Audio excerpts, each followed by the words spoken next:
Words are not just sounds, they are confessions. Every phrase that leaves your mouth carries a signal about what you actually believe about yourself, about life, about your own capacity to grow. Most men never examine the language they use daily, and that's the problem because the words you repeat long enough become the walls you live inside. The Stoics understood this better than most. They knew that before you could discipline your actions, you had to discipline your thinking, and before you could discipline your thinking, you had to confront the language you used to justify the life you were already living. Language is where self-deception begins. It's quiet, it's habitual, and most of the time you don't even notice it happening. But the people around you do. The results in your life do. And somewhere deeper than you're willing to admit, you do too. This video isn't here to shame you. It's here to hand you a mirror. Because these 7 phrases are so common, so normalized, that men repeat them without realizing they've been signaling something to the world, and more importantly, to themselves. Listen for yourself in this.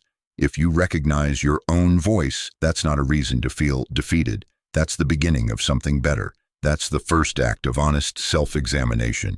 And if you're willing to do that work, then consider subscribing, because that kind of honesty is exactly what this channel is built for. 1. I'll start when... You know this one. You've said it. Maybe you said it this week. I'll start when things calm down. I'll begin once I have more money, more time, more clarity, once the kids are older, once the season changes, once life cooperates. It sounds reasonable on the surface. It sounds like patience. It sounds like strategy, but it isn't. It's postponement dressed in logic, and the Stoics would have recognized it immediately for what it is: the avoidance of discomfort wearing the mask of wisdom. Marcus Aurelius wrote that we suffer more in imagination than in reality, and nowhere is that more visible than in the "I'll start when" mind. What you're really saying when you use this phrase is that you believe conditions must be perfect before you deserve to begin. But here's what you need to sit with. Conditions will never be perfect. Life will always have friction. The timeline will never clear itself. The chaos will not politely step aside to make room for your ambitions. That's not pessimism. That's the honest shape of reality. And the sooner you accept it, the sooner you stop waiting for a door that was never going to open on its own. There's something else happening beneath this phrase that's worth naming.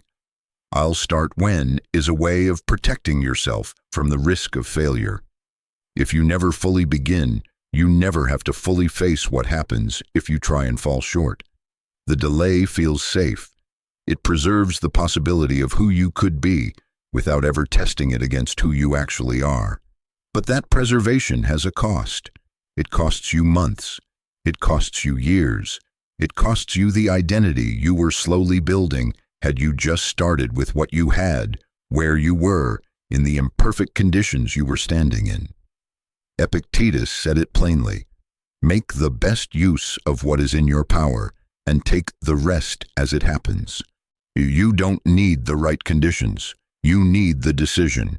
And the man who waits for perfect circumstances is the same man who dies having never quite started. Stop waiting. The only time that belongs to you is now. Everything else is a story. 2. That's just who I am. This phrase might be the most comfortable trap in the language, because it carries the disguise of self-acceptance.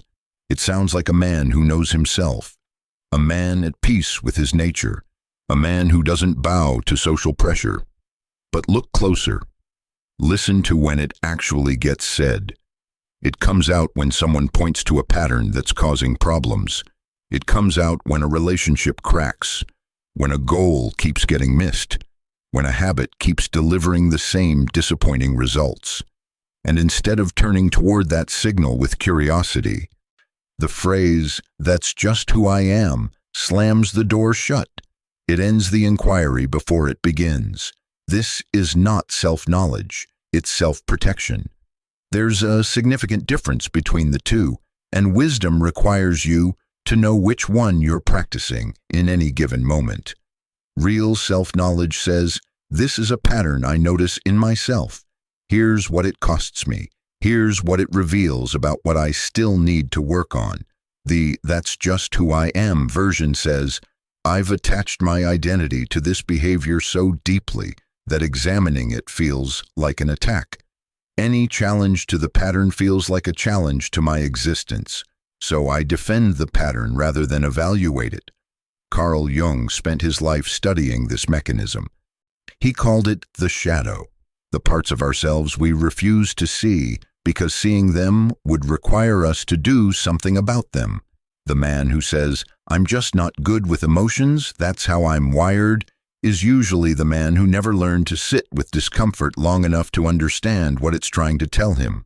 The man who says, I've always been disorganized, that's just me, is usually the man who decided at some point that the work of building structure wasn't worth the effort. You are not your habits. You are not your defaults. You are not the sum of your unexamined patterns. You are the decisions you're capable of making once you see clearly. Aristotle said, we are what we repeatedly do, but the power of that statement isn't that it locks you in. It's that it liberates you. Because if you are what you repeatedly do, then you can change who you are by changing what you repeatedly do. The identity is not fixed. It is being sculpted right now in every choice you make. That's just who I am is the phrase of a man who has stopped sculpting and started defending the rough stone instead. There's nothing more to discover there, nothing more to become. And deep down, in the part of you that still cares about who you're growing into, that phrase feels like surrender, because it is. 3. I don't care what anyone thinks. Here's a phrase that sounds like strength and often isn't. Said by the right person, lived from the right place. This is genuine freedom. But most of the time, when you hear this phrase, and especially when you say it, it's not coming from a place of groundedness. It's coming from a place of defensiveness. There's a difference between a man who genuinely doesn't need external validation because he's built his inner world on something solid, and a man who says he doesn't care what anyone thinks as a preemptive shield against feedback that might sting. Real indifference to opinion is quiet. It doesn't announce itself.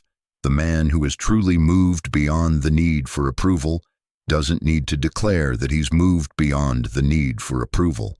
He simply acts. He holds his standard. He lives his values. He neither seeks praise nor flinches from criticism. That's the Stoic model. Epictetus didn't tell his students to declare their freedom from opinion loudly. He told them to practice examining what was actually in their control, and to build their life around that practice so thoroughly that the noise from outside simply lost its grip. That's earned indifference. It's different from performed indifference, and one of the fastest ways to tell the difference is to notice how much energy goes into saying it. When "I don't care what anyone thinks" is used to avoid legitimate feedback, to dismiss honest conversation, to protect a bad decision from examination, it becomes a wall around the ego, not a window into the self. Because the truth is, some of what people around you observe matters. Not the noise, not the opinion of strangers, not the judgments of people who don't know your path, but the honest feedback from people who are invested in your growth, who love you enough to say something hard, who have earned the right to speak into your life. That deserves more than a defensive wall. Wisdom knows the difference between approval-seeking and truth-seeking. Foolishness dismisses both under the same umbrella because it's easier than discerning which voice is which. Seneca wrote that we should live in such a way that we would not be ashamed if the whole world could see what we're doing. That's the standard to hold. Not performance for others, but alignment with yourself. When your life is actually built on that alignment, the phrase, "I don't care what anyone thinks," never needs to be said. It simply becomes visible. That's the version worth building toward. 4. I deserve this. There's a version of this phrase that is healthy. The version that says, I've worked hard, I've honored my commitments, I've earned rest, I've earned something good. That version of deserving is grounded. It's honest accounting. But that's not usually how the phrase arrives. It usually shows up as a justification. It surfaces right at the edge of a decision that you already know compromises your values. One more drink because you had a rough week. The expensive purchase you haven't saved for because you work hard and life is short. The conversation you're avoiding because you've already done enough today. The extra hour of sleep when you know the morning discipline you've been building is starting to slip. I deserve this, in those moments, isn't justice.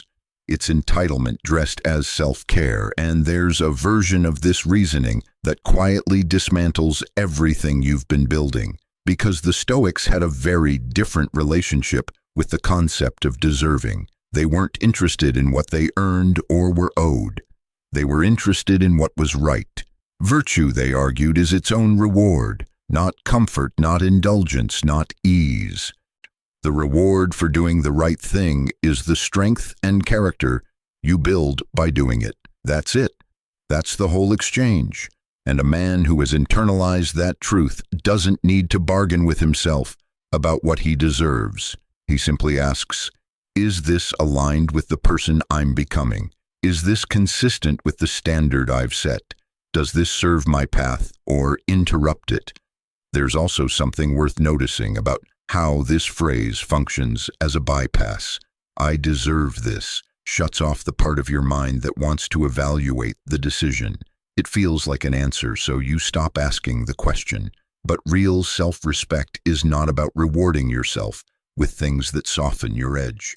Real self-respect is about honoring your own standards with enough consistency that you stop needing to negotiate around them. The man who constantly tells himself he deserves exceptions is the man who never quite builds the discipline he says he wants. He's always just one exception away from the standard, and that one exception becomes the rule, and the rule becomes the identity, and the identity becomes the life he didn't actually choose, the one that just accumulated quietly while he was busy feeling like he'd earned a break. 5. They made me do it. They made me feel this way. This one runs deep. It's woven into the way most people talk about their emotional life without ever questioning whether the framing is accurate. He makes me so angry. She makes me feel worthless. They pushed me to this point. It sounds like an explanation. It functions like an abdication. Because if someone else made you feel something, made you do something, drove you to this point, then the power over your emotional life doesn't live with you. It lives with them. And once you accept that arrangement, you've traded your agency for a story about why none of it is your fault. Epictetus was born a slave. He knew what it meant to have no control over his circumstances, no say over his day, no recourse against the whims of those who owned his body. And yet he spent his entire philosophical life insisting on one truth above all others, that no one can take your mind unless you give it. It's not things that disturb us, he said, but our judgments about things. That's the pivot point. Between what happens and how you respond, there is always a space. It may be narrow. It may require enormous practice to find, but it exists. And in that space lives your freedom. When you say they made me feel this way, you collapse that space entirely. You remove yourself from the equation and place the control of your inner world entirely in the hands of someone else. And here's the dangerous part. You then become dependent on those people changing before your internal state can improve. You're waiting for an apology that may never come. You're waiting for acknowledgement from someone who may not be capable of giving it. You're waiting for the world to rearrange itself so that you can feel okay. That's not strength, that's captivity. Taking responsibility for your emotional responses is not the same as saying that what happened to you was acceptable or that the other person's behavior was right. It's saying that regardless of what they did, you are not willing to hand them the keys to your inner world. That's a significant distinction, and it's the hardest kind of growth because it requires you to grieve the unfairness of things while still refusing to let that unfairness define you. But it's the only path to actual freedom. Every time you say, "They made me," you give your power away. Every time you say, "I chose how to respond," you take it back. That choice, repeated long enough, is what personal sovereignty actually looks like. 6.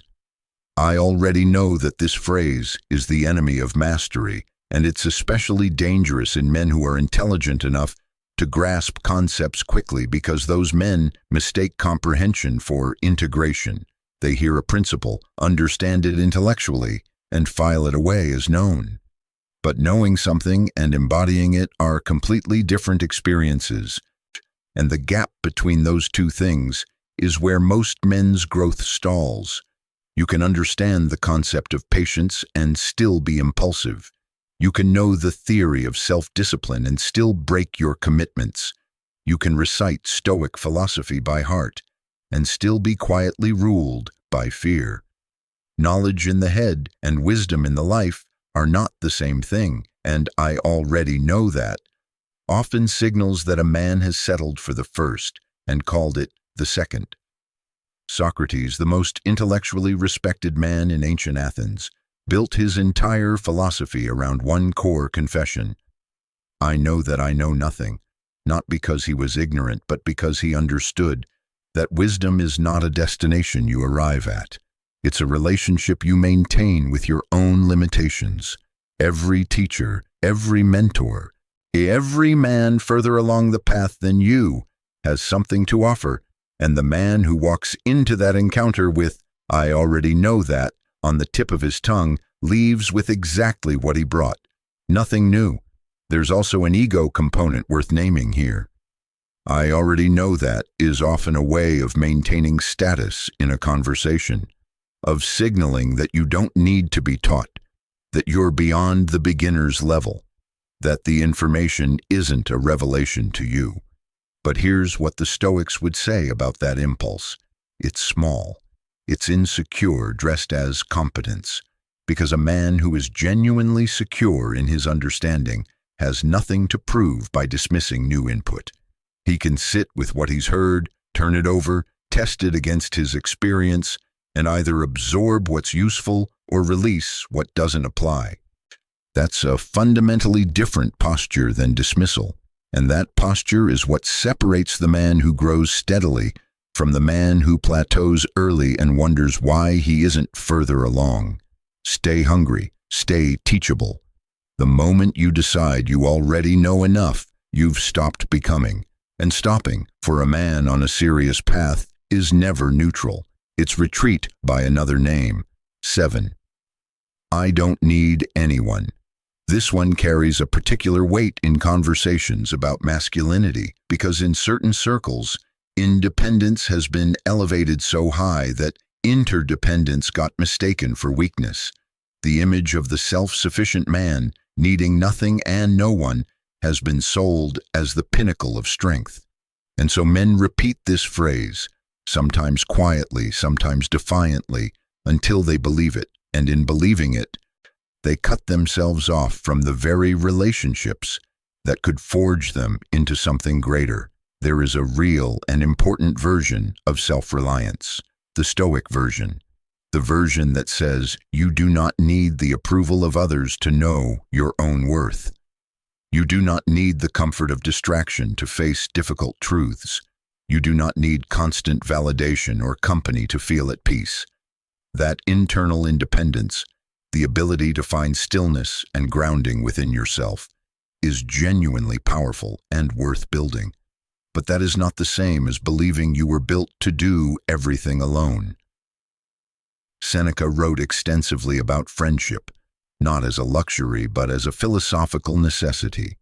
He said that a man who wishes to make progress in wisdom must desire good friends and good teachers, because solitude that never seeks challenge, and never receives honest feedback, never experiences the refinement that comes from being truly known by another person, becomes something other than strength.